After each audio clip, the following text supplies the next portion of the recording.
with comic books from coast to coast. I'm your West Coast comic book guy. I'm Joe Leonardo. I'm hanging out with my East Coast comic book guy buddy, Alexander Turbin. What's going on, Alex? Hey, Joe. I figured that with the new Superman movie coming out pretty shortly, July. That's like 3 months away, 3 months away. And we both like Superman.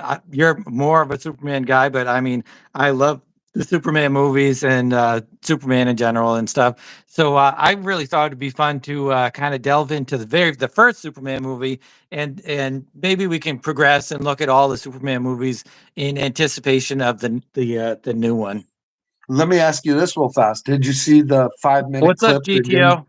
What's that? GTO, you're on it fast. That's cool, man. I didn't see you on there. Awesome. Yeah, have you seen the 5 minute clip that James Gunn just released? Is that the one where Super Dog is pulling him? Is that one? Did you watch the whole thing? I did not watch the whole thing. I stay away from trailers, especially that long. Especially that long. No, That's well, it wasn't. It's not a trailer. It's a 5 minute clip of the movie. You know what I mean? Yeah. I'm not gonna watch that. Well, I'm about to spoil it for you, whether you watch it or well, not. We're the spoiler channel. We're the spoiler channel. If I can ruin it for you, I'm happy to do it. It was awesome, and I'm not gonna, like every part of me wants to hate it because I can't stand James Gunn in a lot of ways. Yeah. But the little bit that I saw, I didn't hate it, and I want it to be good so bad, Alex. Like, I'm such a huge fan of the Superman. I basically love every iteration that's ever been, other than Smallville, which I didn't like. I know a lot of people love that show. You didn't like Smallville? I love Smallville. Man, I hated that show. That was so bad. That was the worst one ever. Like I like Lois and Clark: The Adventures of Superman more than Smallville. See, I didn't like. That's the one that I did not like. That was a pretty good show back in the day, dude. Back in the time when TV was an arid desert landscape of no superhero entertainment whatsoever. The Adventures of Lois and Clark was not a bad show, Yeah, just let's say like Kevin Sorbo's Hercules, What I mean? It was not bad, dude. No, it wasn't that bad. It wasn't Kevin Sorbo Cull movie, dude, and like you were talking about how you liked Conan the Destroyer, and it's like, dude, Cull is way better than Conan the Destroyer, dude. The movie? Yes. No, Kevin Sorbo's Cull is way better. Kevin Sorbo is the worst. Cull is the worst. No way, dude. Destroyer is the bad movie. Like Cull is the way better movie. There's a lot of division on that movie as to whether it's a good movie or not. I think it's obviously not as great as the first movie, but I don't think obviously. And I don't think it's one of, like, if you compare it to anything that's good, like Lord of the Rings or anything like that, then I don't think it compares that quality wise. But if you're just flipping through the channels and you watch it, it's not I don't think it's a horrible movie. I think there's certainly parts to it that are pretty cool, kind of cool. I watched it in the theater twice, so they got my money, Yeah. Hey, I like my cheese drippy. Hi, it's good to see you, buddy. We got Pro Baseball 91. Hey, nice to see you guys. Super cool to have people hanging out. Baseball, you're a Red Sox fan? But anyway, I want to get into this James Gunn thing. I want to get into your hatred of James Gunn and see if it really. I don't think you really hate James Gunn as much as you think. Well, I don't know James Gunn. I don't hate the man. I just think like, okay, okay.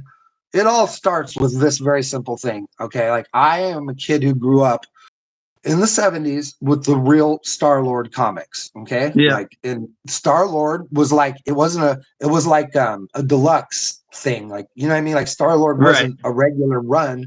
You got a Star-Lord one shot, like once a year or once every couple of years. Yeah. It was premiere, I think. Yes. And, like I'm living in the time of Star Wars and Battlestar Galactica and all that kind of stuff. And I'm a little kid, vibing on all those things. And, along comes Star-Lord, and, I'm a fan of Marvel Comics. I'm a fan of comic books. I love all that stuff. And then Star-Lord comes along, and he's this really great version of like Space Ghost.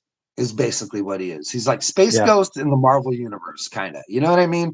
And I Yeah. love that because I was also a kid growing up on Hanna-Barbera's Space Ghost and the Herculoids and, you know, all that cool stuff. You know, Johnny Quest. Yeah. And, Yeah.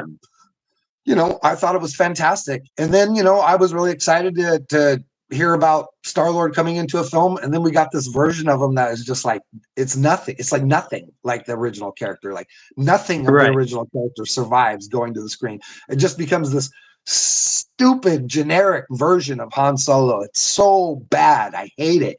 And it's like, I hate the actor they picked to play it. He's such a generic, like nobody actor with Right. like no Right. skills.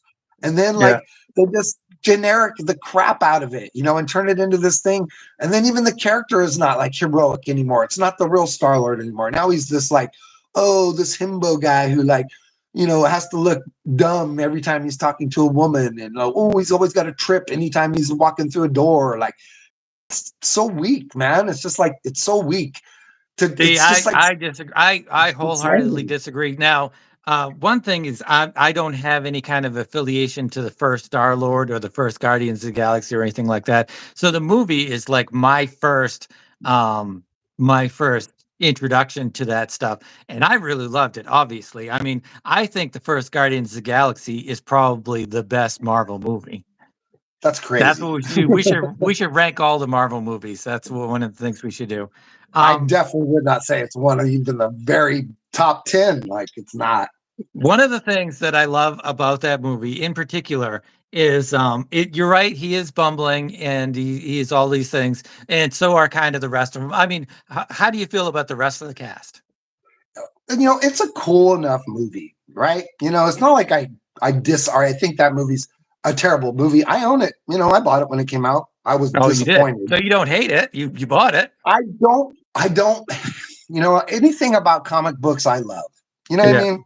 Yeah. Those guys made a cool comic book movie. People love that movie. People love that character. I embrace that.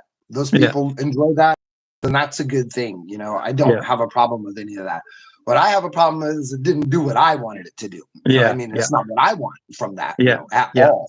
See, So it it's, was you know, on the supposed to one be. hand, I don't resent it being good or people like it. Like, and it has a great ending. You know what I mean? I'm not Yeah, gonna lie. that's It has a very, that's why I think it's the best Marvel movie is the ending. but see, dude, like even like it's like James Gunn can't, he's like Barney Fife, you know, on the Andy Griffith show with his one bullet. Like he can't pull his gun out and not shoot himself in the foot with it, dude. You know what I mean? Like it's like it has a great ending, right? And it's very emotional and it's very good. But then what does he do? Like right when the ending's done, he goes right back into making a stupid joke and making it like, you know, dumb again. Like instantly he like creates this moment where it has all this heavy like drama and all this Yeah. great, just really wonderful emotion and Yeah. all this catharsis. Everything comes together beautifully in this Yeah. neat little poem at the end, and then he has to blow it again. Like soon as it's like done, it has to go back to being a silly, you know, like, oh, everyone's dancing and it's silly again. And it's like I hate it, man. Like I hate it. It's like the So, guy just doesn't know how to do it quite right. see, But again, I'll just say I'm this gonna have real to fast. disagree. I mean, it's especially like, well, it's obviously it had to be a different movie because the Marvel was headed in a direction, and it had to be a little bit different than the other ones. But I mean, the whole thing with his mother and then Rocket and Groot, and Yeah, I just thought the whole crew together really it was outstanding. But he does have I some don't good want to talk stuff. about this the whole Yeah, show. he does have some good stuff, and he does play these same notes again and again and again. Now, any good filmmaker will do that. Like, I could show you, like, you know, like say James Cameron, you know, repeats notes again and again and again. Oh Like, yeah, if yeah, you know what I mean, like say yeah. the kids get handcuffed to the boat at the end of Avatar 2, just like Jack gets handcuffed to the boat in Titanic. Right, right. The little girl gets sucked down the hole and gets separated from the rest of the family, just like the little girl gets sucked down the hole and separated from the rest of the army in Aliens. Right, right, You know right. what I mean? All right. He repeats Yeah, yeah. I tropes understand. again. I'm not gonna change your mind on Guardians of the Galaxy. Or do you feel that way about all three movies, or just that Well, one? no, like I said, like James Gunn is like anybody. He's a guy who's it's like me or you. Like you get better every time you draw something. So you get better every time you do something. Maybe he's building towards something. You know, maybe that's something he's got in his head and he needed to get out and he needed it to be that way. My fear is that I want to, and he also did this with Suicide Squad. You know, Suicide Squad was Well, just we're another we're version of Gal. I wanted to get into Suicide Squad after we Yeah, talked it's about just like it feels too Guardians. much like Guardians. It's like the same movie with the same characters almost. You know what I mean? Barely any different. You know, just they have different names. That's all. Yeah, yeah, But yeah, yeah. It is. It is. So you basically just don't really like his style. So you think his humor kind of goes over the top. yeah, he interjects too much of it. It's more of that than anything. You know, that's what he Right, relies right, on to. You know what I mean? right, It's like right, the story isn't that strong, the visuals aren't that strong, but he'll use that humor to hold your hand through the whole film. So you right, feel right. comfortable, like you're enjoying yourself. You know what I Yeah, mean? yeah. And a lot of people will try to do that and it doesn't work. Like the Russo brothers tried to do that in that Electric State movie that came out on Netflix recently. And I it's I not very haven't good. watched it. But sit and watch it. It's definitely worth sitting through once, Alex. It Is definitely it? is. It's the visuals alone are amazing. I mean, they spent Yeah. $300 million making it, you know. Yeah, yeah. So I mean, I think you're right. He does use humor, but I think he does it in a great way. I love his humor. Unlike and I like the Thor movie Ragnarok. I thought had a lot of humor, bordering on too much, but then it overflowed into Love and Thunder, where it was too much. Yeah, In Sonny my Leonardo opinion. says he makes it light and silly in the end and very unserious, you know, and it just like sometimes people don't vibe on that. And I guess I'm probably one of them. But Yeah, yeah. I mean, the Taika Waititi Ragnarok was fun, but then they blew it with Love and Thunder by Blue doing too Blue much with of it. Love and Thunder. Yeah, because see, Yeah. they fall back on that as like the thing that's just going to guide you through. Like, oh, we don't have to make a good movie if we just make it a light comedy as it goes along. People will be fine, you know, with the little laughs they get in between the big special effects nonsense, and they think they don't have to deliver a story. But Right. people, you know what I mean? Like movies are either good or they're not, you know. And like if you can't make a movie that's good and know that it's good, and if you can't sit through the movie you made and know it's bad, then you shouldn't be doing it. You know what I mean? See, I disagree. I don't think movies are good or bad. I think you can take good things from bad movies and take bad and have bad things in good movies. I don't know, man. I'm from the I 80s, mean, dude. E.T. was look a at good movie. You know, Goonies is a good movie. yeah, You know, obviously Explorers is a those are good those are movie. those You are know, great movies. But look at Wolverine Origins. That's it's a not a terrible good movie. movie. It's not a good movie, but the very beginning is really cool. The very beginning is really awesome.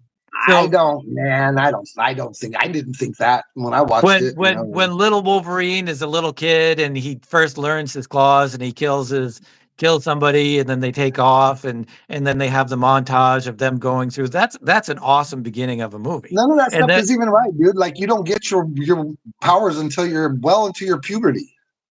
well, that part doesn't matter. I mean that just is what it is. It But I mean does matter, Alex. it's a good movie. I mean it's a good beginning of movie. The rest of obviously is trash. But What I you're definitely saying is think that that the cool looking scene. And then sure, there's lots of movies that have cool looking scenes in them.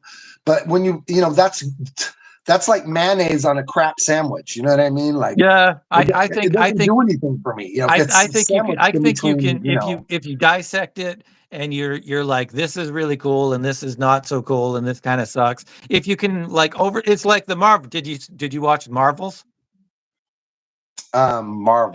Marvels. with the Brie Larson and Oh Miss God. Marvel, No, no, Captain no, no. Marvel and No. I did not watch that. No. it's a really good movie, but there's a part in the middle that is just kind of not very good. But it's overall, it's a really good movie. So, do you say it's a good movie with a not so great part, or say it's not a No, good that's I movie? can't stand. No, that's another one.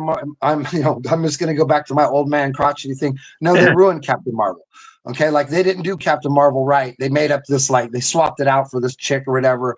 They did that, in the recent years, and they wanted to like force feed that to me, and that's not good enough for me. I want the real Captain Marvel from the 1970s. I want the Captain Marvel that died of cancer. I want the Captain Marvel would that love that. battles I would the love real that. Thanos. You know what I mean? That's the Captain Marvel I'm interested in. I don't care anything about Brie Larson as that character. That just it doesn't even register for me. I don't even believe it exists. Okay, you know what I So have mean? you not seen Captain Marvel? No, I wouldn't watch that movie, dude. I wouldn't watch It's anything with good. her. It's good. I mean, the first one is good, and you should check it out. It's good. I couldn't do. I couldn't sit through 5 minutes of it, man. Like, it has to be Captain Marvel. I want to see the real. I want that, man. I don't want some swapped out chick for the real character. Like I get that they think that's what audiences want, but it's not what I want. I read the original Captain Marvels. You know what I mean? Like, Yeah, I want that. Like that's, yeah. I it's not. understand. I understand what You know you're what I mean? saying. Yeah, I I'm not understand what okay you're with saying. what they did. Like, I get that Yeah, that's what, it's fine, but it's not fine for me. I yeah, wanted it yeah. the way it was supposed to be. Yeah, I So, enjoyed it. And especially the Marvels. Marvels is a good solid movie. So we talked about but, Suicide Squad. You really didn't like yeah, Suicide yeah. Squad? Let me just finish my thoughts on this real fast. Is that, Sure. and this comes back to the Superman thing, is that, just because he has made those movies and because he has, I'll say, sort of, well, like repeated that note multiple times, I'll say, like, you know what I mean? He's like, it's like writing a song where 3 or 4 songs all kind of feel the same way, right? Okay, they're their own songs, but like maybe early Beatles Well, stuff, it's they his still feel style. the same. It's Yeah, his it's a style. He's style, definitely a but it's not to stylized say that I don't believe that he creator. can stretch beyond that. You know what I mean? Right. That he has the ability to do that, and I'm hoping that he's aiming for something a little bit higher up this time around. You know what I mean? And I say that too much. Anyone who watches our streams and has to listen to me say, you know what I mean, 5 million times, I apologize for that. Right, but right. No, I understand what you're saying. I say but stuff like that too, yeah, but like I want to believe that he could grow beyond that and be a real right. filmmaker who stands up on his own 2 feet without like a high wire net of comedy beneath him. You know what I mean? Like to hold him up, like, oh, if I fall, my comedy will keep the film buoyant. Because that's what they do. And I want him to make a movie and have it just rely on the characters. You know what and not be like this little thing that's you're being guided through with little funny moments, because that's Mhm. what's going to keep the audience on track. Nobody did that back in the day. You didn't have to do that, and if you did it in a classy way, like in James Bond films, like when he'd be in the middle of some crazy car chase and he'd be flying on a jetpack or on a gyroscope helicopter, and then there'd be one moment when the chase went by a old bum sitting in an alley, and the bum would like, whoa, he'd pull his bottle out and look at it and Right, pour the right, bottle out right, or something because right, he saw something crazy, right, right. that's what I'm talking about. Like, that Well, kind of thing, we'll definitely have to agree to disagree because I feel like his humor offsets because his movies are also very tragic, and I think it offsets and they complement the humor complements his tragic parts of the movies. Man, I call that a safety net is what I call that. No, He because uses that as a safety net. every great. Tell me a great movie, TV show, book, whatever that Anything from doesn't Raiders of the have Lost Ark, both Steven Spielberg's has Raiders of the humor, Lost Ark. has plenty of It has humor. lots of humor in it, but it's not like the way he does it. It's not an That's underlining his theme of style. the film. He just has a different style that you're not into. It pops in, the humor pops in, naturally. It's not Right. because Indiana Jones trips every time he goes through a door. It's not because No, he's silly every time he talks to a girl. It's no. not because every time he deals with a bad guy, he uses sarcasm. It's not like that. Right, Like James right, Gunn does right. those same notes every time. It's a different style that you're not jiving with, which I can understand. Have you not? But there's one movie of his that you probably would like, although it is very violent, but it's very very good. Have you seen Super? Super. What is Yeah, that? I don't know off the top of my head. with Rainn Wilson. Super. Yeah, Rainn it was Wilson. it was one of James Gunn's first movies, and it's about this guy who just basically becomes a superhero out of nowhere. Like he's Rainn just Wilson. Who's that? he gets Who's fed up with bad stuff happening, and he just kind of takes matters into his own hands. It's great. It's a fun, crazy movie without a lot of Oh, humor. okay. I think that's the one with where he has the wrench or whatever, right? Yeah, yeah. And somebody It's cuts in line, Dwight, and he's Dwight like, from The Office, right? yeah, yeah, That's a James Gunn movie. yeah, yeah. I never watched it, but I am aware of Yeah. it. You know, It's pretty good. I mean, it's got Kevin it's Bacon a, in it. It's got Elliot Page. it's a comedy. It's huh? It's a comedy. Well, they say it's a comedy, but it really kind of isn't. It doesn't really have a lot of humor in it. It's more like messed up humor, kind of. It's just like say like dude like Kick Ass is a comedy. You know what I mean? Right, Like right, people will right. say But it's a superhero and it's a drama, but right. the foundation of all that is being built on a foundation of comedy. Right. But I don't think of Kick Ass as a comedy. Yeah, I wouldn't because it's not very funny, you know. But No. So anyway, you didn't like Suicide Squad, or did you think it was just okay? I thought it was all right. I mean, I think the first one's better. Like I like the David Ayer one more, you know, than that one. Really? But yes, Huh. way more. But you know, like it's all right. Have you watched Peacemaker? Yeah, I thought Peacemaker was great. So you did enjoy Peacemaker? Yeah, I thought Peacemaker was fun because it's a little light piece of nonsense, and that's what it's supposed to be, and that's what it is. Right. So that's fine. You know, right. I don't have a problem for that being in the proper place. Like if you were going to do a Booster Gold movie, it should be like that. You know? Right. Put it in the right places. Booster Gold is like that. So, you know, it would be fine to like if James Gunn was like a Booster Gold movie with Star-Lord, that would make sense to me. You know?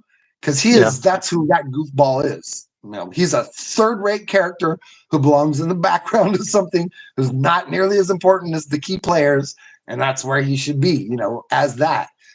Booster Gold belongs, you know, as a little character in a TV show like Vigilante is on Peacemaker, you know, like I love Vigilante. I love Vigilante and Peacemaker. Well, I love Peacemaker overall. I was around for that, dude. I had the original run of Vigilante when it first came out. I bought all those.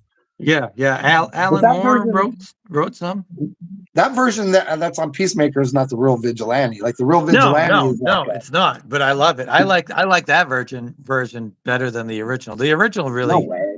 What is that? Like what does Vigilante have going for it? The original. He's like it's a generic version of the Punisher. I think he's a lawyer who is a professional, like Olympic level, like he does that Olympic level like shooting thing they do or whatever in Europe. Yeah. And he's like the gun champion of the world or something like that. And his family, and then it's a Punisher story, and he just turns into Vigilante. See, I thought that they changed Vigilante in a good way. I think we'll have to discuss about characters that have been changed and whether they're good or not too. Like, full circle is to just say like the 5 minutes I saw of that James Gunn thing, you know, I was pretty impressed and I liked most of it. You know, not all of it is, you know, don't get excited. Don't get excited. You're not going to like it. Hold my breath on anything, but what I saw was pretty fun, and I think, you know, you could see he really is wanting to desperately honor the Richard Donner Superman. You know, like he wants to bring that whole aspect to a more modern audience, and I hope he succeeds. Right. But really if you don't enjoy the majority of James Gunn's stuff, then you're probably not gonna like the new movie. But I mean, we'll see. You never know. Say that. You know, I'm not going to say that because you never know. You know, you just never know. Like I said, I'm not going to sit here and count him out as a one-note thing. Yeah. And I'm not going to say that he can't go from doing maybe something that doesn't feel very substantial to me to doing something that I love. Right. You know what I mean? I will give him the benefit of a doubt. They gave him Superman. Him and Zack Snyder are friends. I know for a fact that Zack Snyder is sitting, you know, through those edits and you know, like a couple times a month and helping them walk through the end of this thing. So, you know. So you like Zack Snyder a lot more than James Gunn, right? Oh yeah, Zack Snyder's an amazing filmmaker, but even not everything he makes is perfect either. It's not like I'm some lunatic who's just like Zack Snyder. I mean, you know, people make movies. He makes some cool films. Yeah. Not everything he makes is great. You know, like sometimes people make not very good or something that just doesn't maybe interest you. It's fine. Yeah. I love Tom Cruise movies. I've never seen Eyes Wide Shut. Like those. You You're know what I right. mean? Yeah. Yeah. Yeah. Everybody's Definitely. made something that just doesn't interest you. You could still love what they do and be like, oh well, this thing's not really up my corral, but still probably Yeah. great Oh for the yeah. people that like it. Yeah. Definitely. So Definitely. I hope that So he succeeds. Because yeah. Yeah. I'm such a huge fan of Superman. You know what I mean? Like I Yeah. just love Yeah. it. Um. So let's talk about the first Superman movie then. Yeah. Like, what do you think? And what do you mean? um, you've said before that you think, and it's a lot of other people think that it's the best superhero movie. I It's the think you best. probably. It's just I a think you great said. movie. Yeah, it's I just a think you great said. movie in general. I think you said best comic book movie, which I hate it when people say that because it's not a comic book movie; it's a superhero movie. Yeah, that's true. I mean, it's just a great film. I mean, Mario Puzo wrote that script. Right. You know Right. who that is, right? Mario Yeah, Puzo he's wrote The Godfather. Godfather. Yeah. Yeah, Yeah. I mean, that would be like the equivalent of like I don't even know what that would be the equivalent of like getting like maybe George R. R. Martin to write your script or something, or like I Yeah, mean, yeah, yep. And I mean, but here again, this is another thing. There's a lot of goofy stuff in that movie. there is, but once again, it's appropriate, and it's not the underlining theme of the film. Now, every Right, film, every story should have humor in it. There's no part of me that thinks like humor doesn't belong in entertainment. You right, know what I mean? right, It right. does. It's just the way that James Gunn uses it. Like he uses it like a guide rope from your house to the bathroom in a windstorm or something. He Yeah, uses it like you put your hand on the comedy and just let the comedy guide you through the story a little bit at a time, because like it'll be too hard for me to just give you the story and expect you to, or make the characters entertaining enough for you to just follow them through without having to add like, oh, this person has a sad backstory. He's really a loudmouth, aggressive guy, but underneath he's got a heart of gold. It's these tropes that he just falls have, back on again and again and have you again. ever in your any of your comic books have you ever done humor? Honestly, no, I haven't. Yeah, I man. mean, I probably I've try to done. have like a moment of humor or something like that there, but I don't think I've ever done it successfully or I something like that. I have not either. I had one little thing where I tried to make something funny. But I'm notoriously bad at humor. It's kind of why I was joined the toilet crew, because it was a bunch of humor guys, and I thought maybe some of that stuff would rub off on me. Um, Well, like I use like say like I'll use humor to sometimes deal with something like okay, like remember that Max Murder thing I just showed we just talked yeah, about a while back, yeah, and it's yeah, like in my Max Murder thing, there's a monster hunting kids, and in the story I make it look like Max is going down there to save the child, but in the all right, very end of the story, Max is there to kill the child, and then when he yeah, finds out the kid is actually dead already, he's very upset. You know what I yeah, mean? And yeah, it's like kind of like graveyard, sort of like Tales from the Crypt kind of humor or something, like because I'm yeah, trying to yeah, because I want to show a story where the character of Max Murder is being that character to the point to where it's like he kills everything, because let's take it with a grain of salt, that's what it is. It's just a silly little thing, but I want to deal with it in a way where I'm not making people wholly uncomfortable with the ideas yeah, in a very graphic, very violent way. I want yeah, to feel the coolness of the character, an interesting scenario for it to be taking place in, and then just like a touch of graveyard humor at the end to kind of like help it all settle. yeah. All right, so I have a challenge for you. I think you should put some humor in the project we're working on. And I definitely am going to.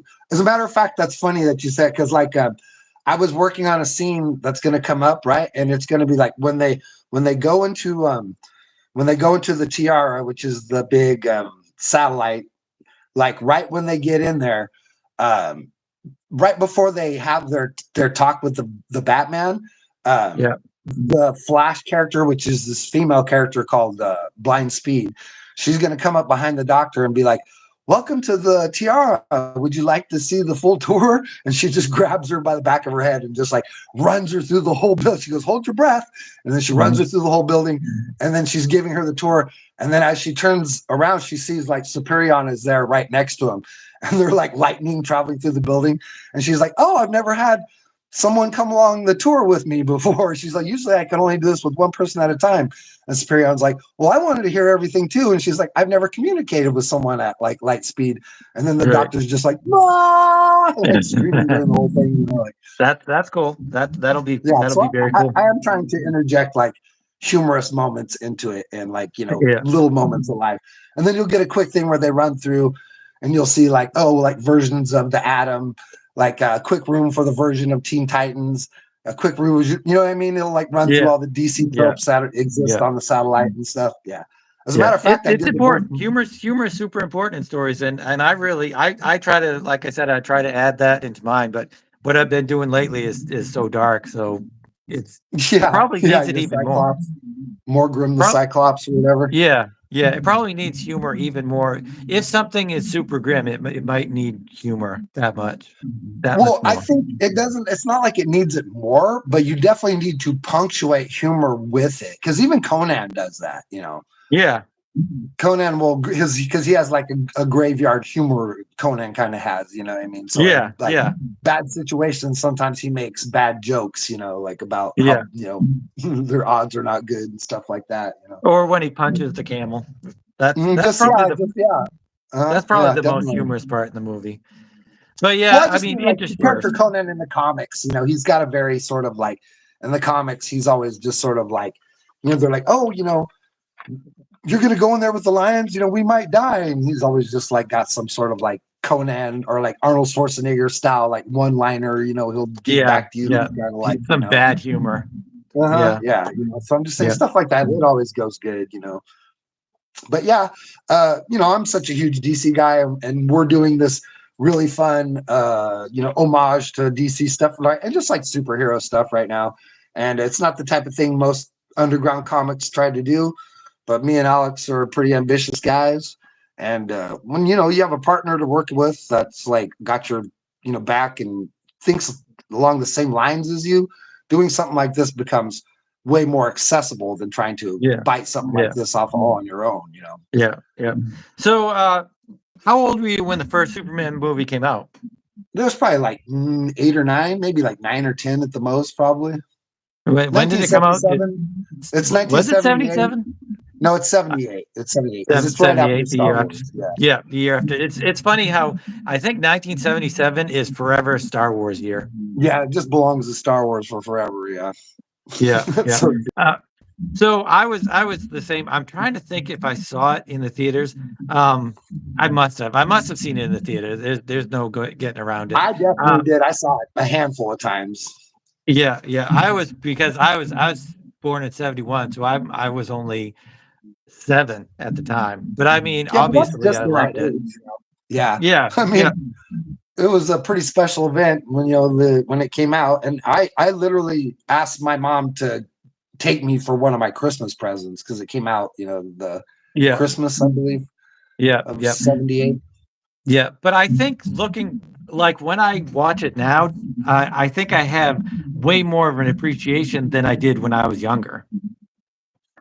Maybe I loved the whole movie. I mean, the scene that really blew my mind, obviously, was the helicopter scene, and it's burned into my head. Like, you know, like that's the greatest Superman moment ever. You know. Yeah. And it's phenomenal how great that movie holds up. Still, that movie looks fabulous in 4K. Yeah. And it still holds up so well. And that movie created a lot of the tropes. Like I don't think there was ever Superman standing in the wheat field until that film. Right. Yeah. That was not a thing until that movie put it there. And then that movie created that image, and then that was part of the Superman lore after that, you know. Yeah. Speaking of humor, though, do you think Gene Hackman makes the movie? I think every part of it. I think Ned Beatty makes the movie. You know what I mean? I think what's her name who plays Mrs. Tessmacher makes the movie. I think the beautiful chemistry between, you know, Lois and Clark make the movie. I think the amazing thing that he does with Clark Kent, versus his Superman is Yeah, steadily yeah. original and super I cool. think if we broke it down into a pie graph, I think probably 50% of it is Christopher Reeves being Superman. Is just enjoy. He just does a great job as Superman. His flying, his action, his humor, the way, like we talked about, how he slunches down when he's Clark Kent, and how he Yes. stands up, straight and stuff when he's Superman. So I would say 50% of that, and then I would say the next 15% is probably um, Gene Hackman. I mean, he is just so fantastic in that. He's And then fantastic. I think the rest is broken down into the And last then 15%. just the incredible work the effects guys did to make him fly. It just looks Yeah, so yeah. great. And oh my God, that movie is, I mean, it's so phenomenally good. I mean, I know I'm biased by the fact that I was a child when I saw it and how magical it was, That's true. But it's a lot so good. of stuff that you see as a kid, and then you look back at it, you watch it, recently. Like if I watched the Incredible Hulk TV show, I'd be like, this is a load of garbage. This is Yeah, not very fun to watch. I know. But if I watch Superman the movie, I'm like, this is a fantastic movie. This is great even now. Not just us. I know that Kevin Feige, every time they sit down to do a new Marvel film, he makes the whole creation crew sit down and watch that film. They sit down and they watch that film and they use it as the inspiration point for their creation. And I can understand why. It's just an amazing movie on every level.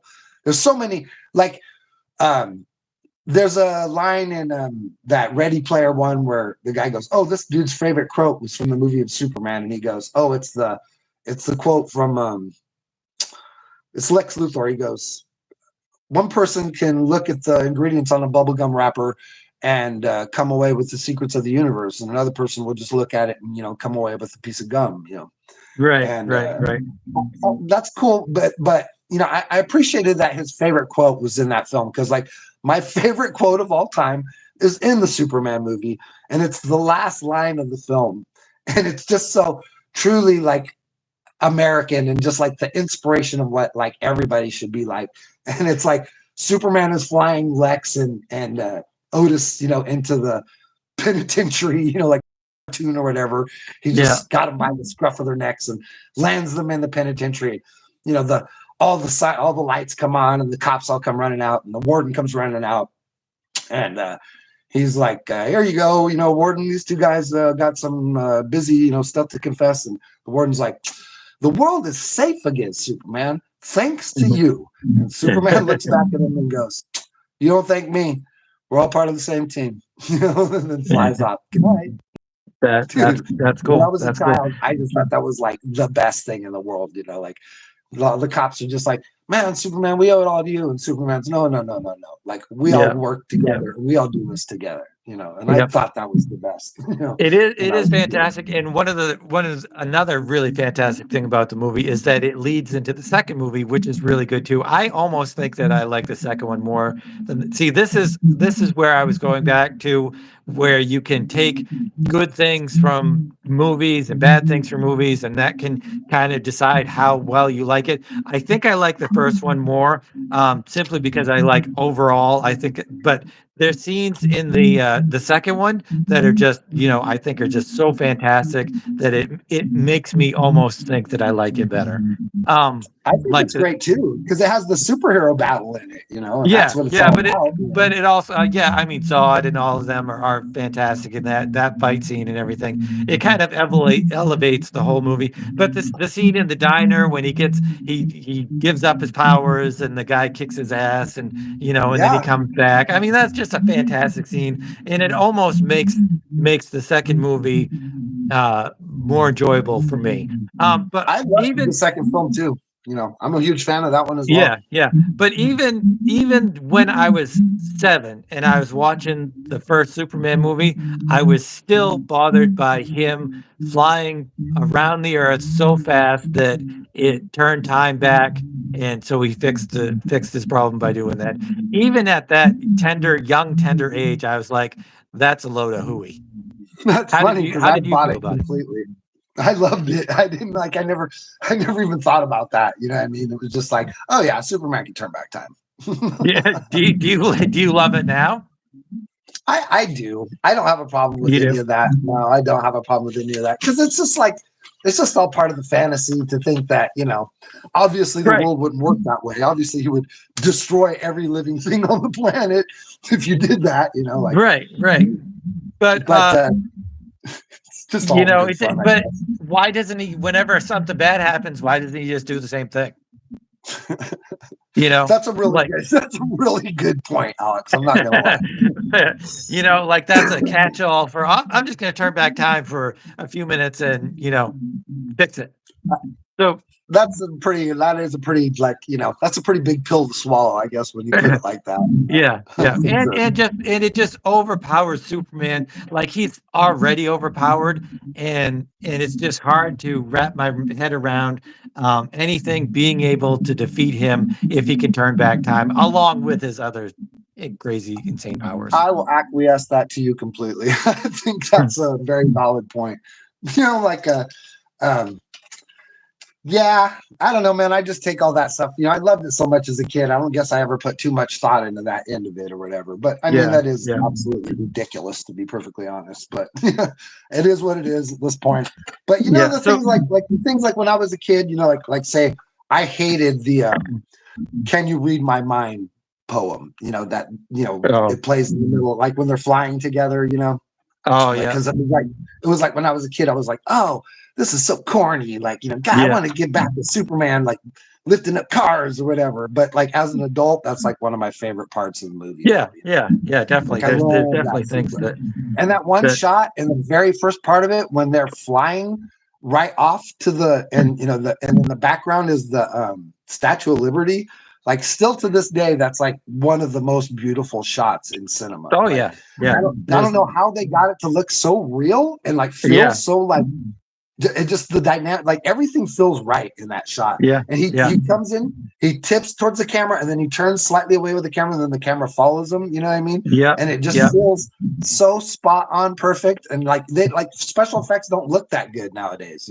Yeah, yeah. It is great. And there's so many great shots. I mean, his spaceship lifting off into space when they put him in it, and I was the just gonna planet say blows that. up. That's Yeah. just like When I was a fantastic. kid, I wanted the Krypton part to get done. I was like, oh, let's get to Oh, Superman. But really? now, yeah, but now as an adult, that's like one of my favorite parts of the movie is the whole Krypton beginning. Like Yeah, it's so good. Freaking, I mean, he was so amazing as Jor-El, dude. I mean, yeah, getting yeah. freaking what's his name? It's not coming to Marlon mind. Marlon Yeah, Brando. Marlon Brando. Yeah, Jor-El was outrageous. You couldn't ask for anything more. yeah. No. A little worried, what I mean? Because that's when I hear stuff like James Gunn has Rocket Raccoon playing freaking Jor-El in the new movie. I'm just like, oh my god! I'm just like, I hope I hope he knows what he's doing. Who's going to be Jor-El? Freaking Uh, Bradley Cooper. Bradley Cooper. That's Yes. who my wife has like a crush on him. I'm always like, whenever we see him, I'm like, "There's your boyfriend." so, Yeah. so Well, that's yeah, playing Jor-El, from what I understood. he's a fantastic actor. I mean, he Well, can do anything. He can do he it. could He's do the awesome. drama stuff too, but I just don't know if he's got the gravitas to play Oh yeah, a he character does. like I'm sure Jor-El. I'm sure he does. He's Well, we'll fantastic. see. I hope so. He was just in the Fabulous Gemstones, and I don't know if you watched that, but that he's just fantastic in it. And there's humor and there's everything in it. So I Well, have like no I worry said, whatsoever. he's one of those guys that could do, he could do the drama and he could do the humor too. So we'll see. Yeah, Like yeah, I'm not gonna yeah. write it off. It's not certainly not who I'd pick, but I thought they So were gonna I try and think get Tom Cruise. Yeah, I think Superman in the Superman movie, the problem with every other Superman movie after that, um, because this is the pinnacle, is are they ever going to find as good a Superman as Christopher Reeves? Are they ever going to find as good a Lex Luthor as Gene Hackman? Are they ever going to find as good as Lois Lane as Margot Kidder? We'll hope. We just hope that that's always going to be ours. It's always going to be ours. It's just like James Bond. It's always hard to find someone that can encompass all the things that all the people have played and have brought. Because that's Right. kind of what you have to do. It's like every person that's playing that character or becomes beloved playing them, whether it's James Bond or Superman or any of those like IPs that get recast, you're kind of responsible for taking what they did and incorporating it into your thing and then bringing something new yourself, you know? Like you have to add to it, but you also have to keep it whole from what people expect. So it's a challenging thing for anybody to take on a role like James Bond or take on a role like Superman. And hats off to everybody who tries. And we're all lucky because, we love these characters and we want to see them in the films. We want them to be fantastic. And, I'm stoked that people are out there trying to make, these movies and make them good. And even if Superman isn't everything I hope it is, and I hope it certainly is, we'll still be stoked that, somebody's out there trying to do it still and, keep these characters alive for the future because they're important. There are mythologies. There are versions of the Greek gods, whether it's Marvel, whether it's DC, whether it's Superman or Captain America or, Spider-Man or Batman. There are myths, and they hold the keys to our, how we view ourselves and, how we could be more than what we're limited to by the things we're born into and by the world that we're born from. It's all the great belief in our humanity and the capabilities of ourselves in the future. And that's why we love superheroes and that kind of stuff so much. Not just because they have, little brightly colored costumes, that are tight on their muscles and stuff. It's the ideologies that these characters bring with them and the great stories of mythic hope and, unstoppable death and how they still turn the tide against things that are insurmountable, because we all feel like that in our lives. We all face things that feel insurmountable, and we all want to feel like, if we're brave and we're strong enough and we stand true, we could turn the tides of darkness back to light. And that's what these characters bring us. They bring us hope and inspiration. Yeah, definitely. That's kind of why I like Marvel, especially the Marvel movies, a little bit better than the DC. Actually, a lot more, is because they really focus on that. Like they focus on the hero being beaten down and downtrodden and defeated, and then having something within themselves to rise up. That's a big theme in the Captain Marvel movie, is that she's defeated. That's like the final scene is she's defeated. She's beaten, but then she's always had this thing inside her, this heroism that just like Captain America, just like Star-Lord, just like all of the other Marvel characters, they rise up to the occasion. And I think that's a little bit less so in the DC movies. Would you disagree? Blasphemy. No, dude, I would have to disagree with you completely. But well, give me an example of a DC movie where the hero was beaten and then he comes back to Superman, Batman, Dawn of Justice, when Superman's been beat down and kryptonited to death by Batman and still manages to grab the giant kryptonite lance and kill Doomsday with it while dying himself. I'll have to watch that again. But yeah, that's a good example. But mostly, I'm thinking about the Batman movie. Is Batman ever defeated and then comes back? Dark Knight, when he grabs the nuclear bomb and flies away, and everybody thinks that he dies sacrificing himself to save Gotham. Oh, which one was this? The third one? Yeah, the third one. Yeah. So it definitely does happen. It does happen. Well, what it is, Alex, is that's just an underlining theme of almost every superhero. It is. It really is. It really is. And then when you do that right, your hero has a chance to do all those things, and that's when your hero really becomes a hero. So that's why people like Spider-Man 2 so much, because Spider-Man 2 does all those things really well.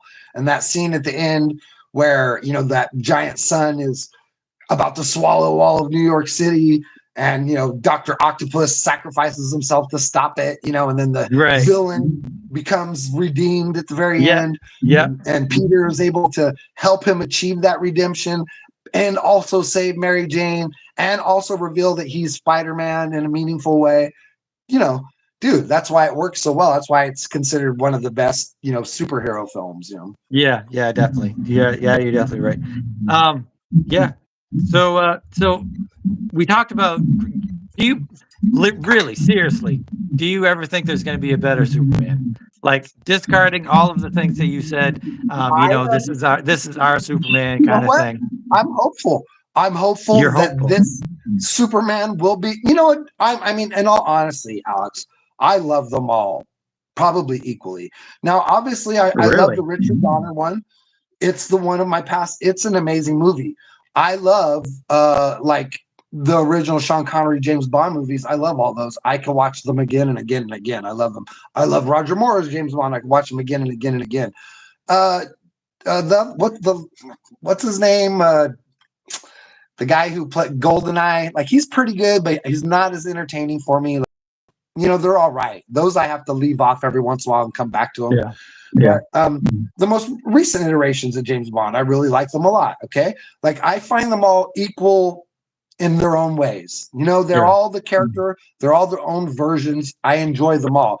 I think the Zack Snyder Supermans are awesome. I love them just as much as I love the Richard Donner one.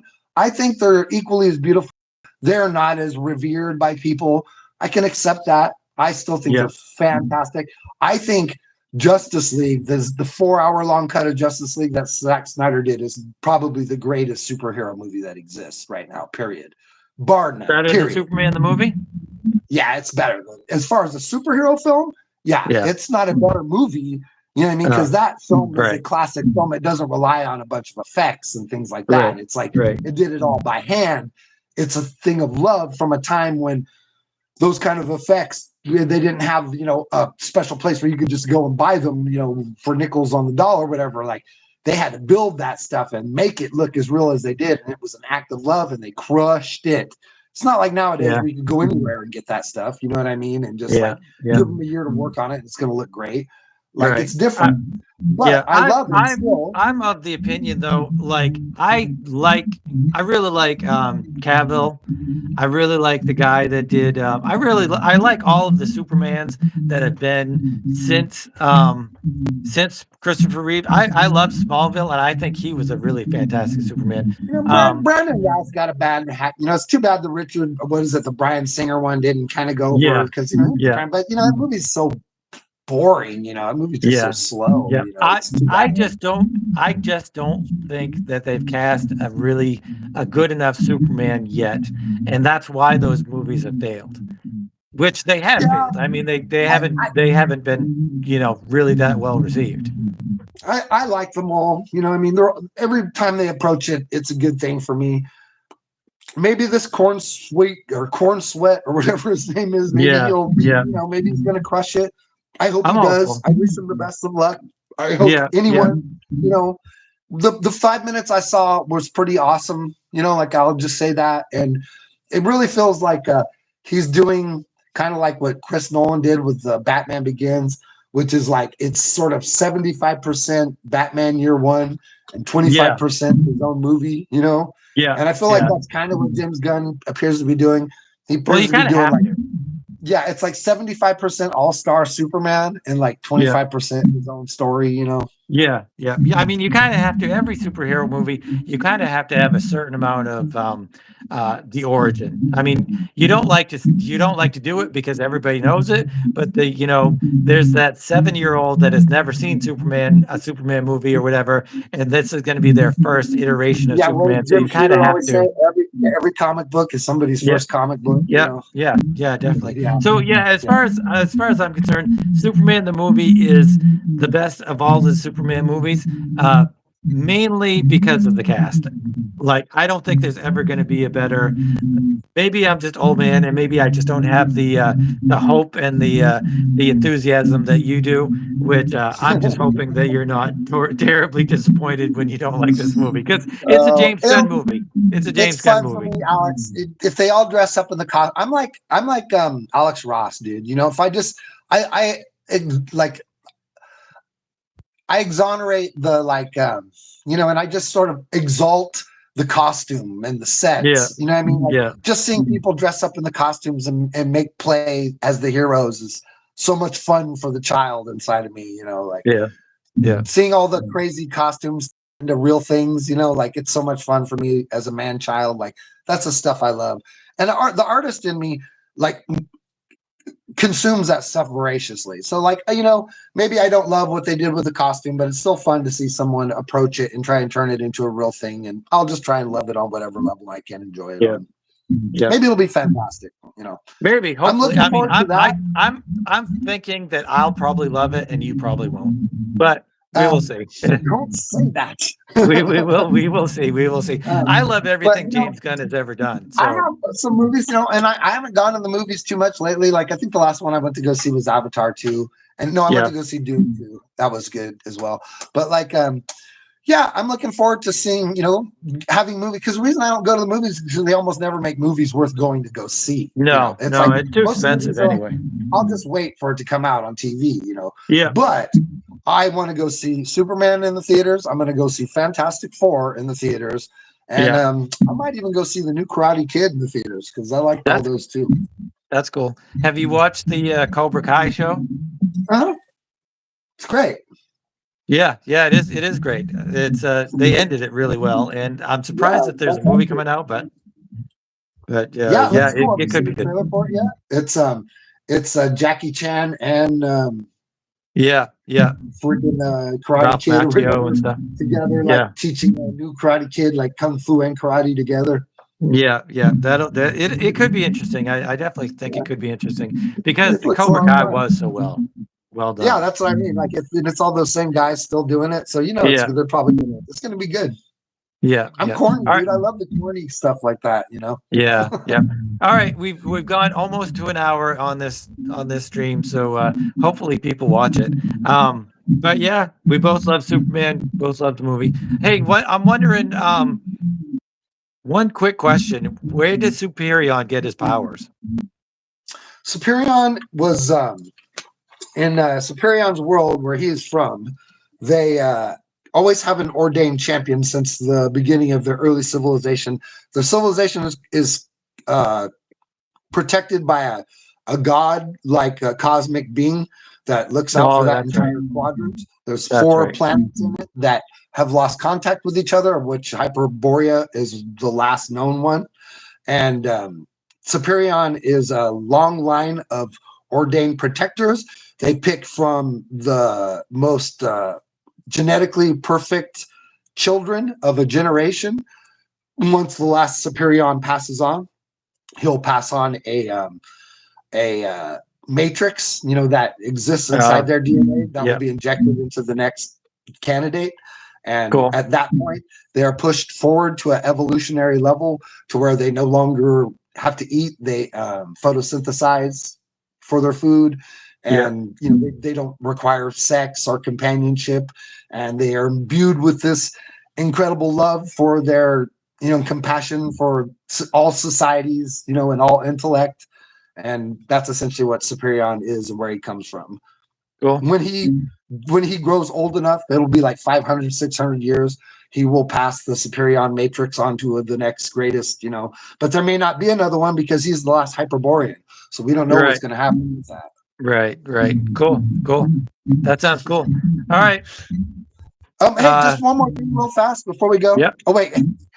Can I, after the stream is over, I need to talk to you real fast. Okay. We'll just talk on Instagram real quick. Okay. But hey, thanks for coming out to watch us. Everybody that stopped and listened to us blabber for way too long about this. But we just wanted to have an impromptu talk about the new trailer that came out and how excited we are, especially because Alex knows how excited I am for the new Superman stuff. And we're both big fans of it. And I hope we didn't take up too much of your time. And if you did come and hang out with us through the whole show, we want to say thank you so much for chilling. And we really appreciate you guys enjoying the great art of comics and the great story of all comics. It's just like one of those things that we love and we embrace so much. And we come on YouTube to share it with each other and to share it with the world. So if you guys are hanging out with us, we just want to say thank you so much. If you watch to the end, it does a lot for pushing the algorithm out to other comic book shows. Maybe you're an artist like us. Maybe you just want to listen to people talking in the background about cool art and movies, because that's why we make these. And that's why I listen to these. And I hope you guys enjoyed it. If you did, Alex, you got anything you want to say at the end here? Just what I always say, keep on creating.